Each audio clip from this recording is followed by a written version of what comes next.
Ministro, ¿cómo se llega a esta definición que se comunicó recién?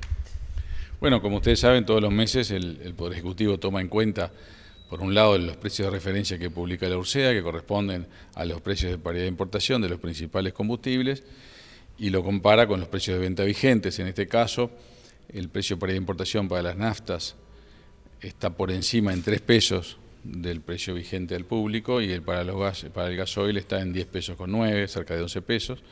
Es decir, que todavía hay una distancia entre lo que se está cobrando el combustible en Uruguay y lo que debería cobrarse desde el punto de vista de la referencia de la URSEA. También nos damos vuelta y miramos las finanzas de ANCAP y hasta dónde las espaldas de ANCAP dan para mitigar estos aumentos, y entonces en base a eso se toman los dos elementos en consideración. Por supuesto que el gobierno no quiere generar impactos inflacionarios, que sabemos que los tiene cuando sube el combustible, pero bueno, por otro lado tiene que ser responsable respecto de las finanzas del Estado y de ANCAP, y entonces se tomó la decisión de ajustar 1,5 pesos las naftas y 3 pesos el gasoil. Y al mismo tiempo, dada la época del año en la que estamos y el impacto social que tiene, se decidió no aumentar el supergas. ¿Cuándo comienza a regir? Esto rige a partir del 1 de marzo a las 0 horas, o sea, la noche del sábado al domingo. En cuanto al supergas, ¿cómo se enjugan, digamos, esas pérdidas o ese subsidio? Lo está soportando ANCAP, y en la medida en que ANCAP pueda ser más eficiente o ganar dinero en algún otro negocio, puede soportar ese subsidio, que es muy importante porque hoy el supergas está muy caro y ANCAP está importando supergas en este momento para el mercado local.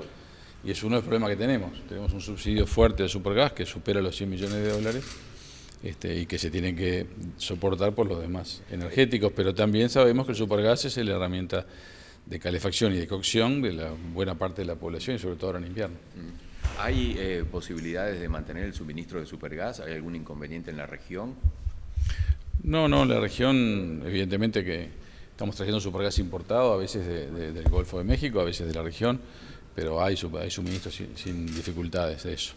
¿Cómo queda? Ahora se venían pagando casi 10 millones de dólares mensuales por parte de ANCAP. Se redujo ahora porque el petróleo bajó en estos últimos días y también un poco el dólar. ¿Cuál es el costo igual de esta medida de amortiguar esa suba?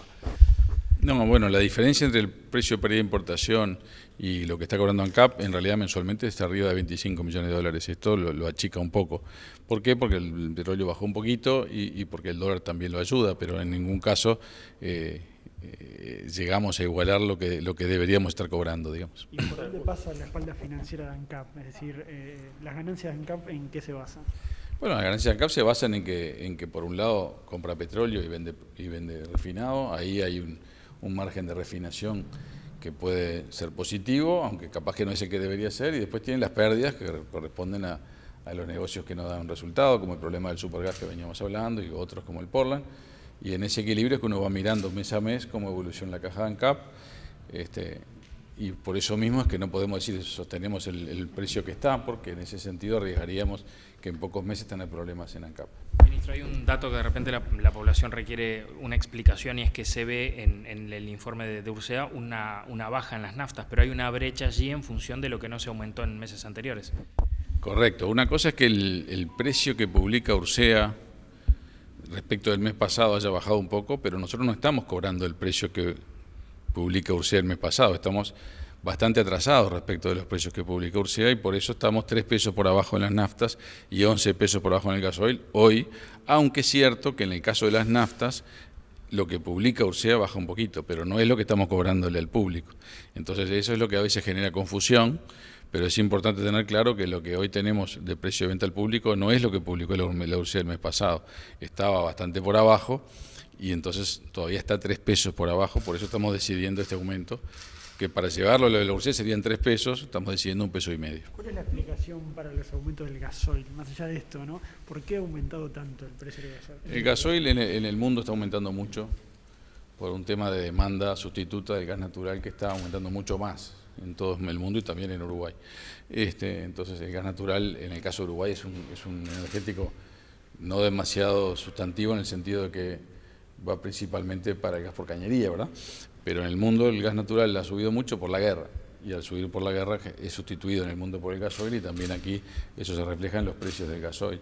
Pero en el caso nuestro, justamente ese retraso además era mayor, porque teníamos una diferencia muy grande entre la nafta y el gasoil, que tampoco es bueno, y por eso hay que tratar de llevarlos, aunque van a seguir habiendo diferencias y está bien que los haya, las acercamos un poco. Ministro, ¿se ha analizado en las últimas horas las propuestas que hubo en cuanto a exoneración para, por ejemplo, comerciantes o pequeños empresarios, el tema de combustible? Se ha analizado en bastante detalle las propuestas, pero lo que no está planteado por parte de la oposición es cómo se financian esas propuestas. Todo lo que propuso la oposición son menos ingresos y más gastos. Bueno, cómo viene el financiamiento de esa renuncia que hace el Estado a cobrar por un lado y que aumenta lo que gasta por otro, no vino en la propuesta de la oposición, y la verdad que nosotros sabemos, todo el mundo sabe, que el presupuesto del Estado es una frazada corta, o sea que si uno quiere sacar de un lado tiene que ver de dónde pone, digamos, ¿no? Y esa propuesta no estuvo. Entonces, si bien lo estamos analizando en detalle, nos gustaría tener una propuesta de cómo financiarlo.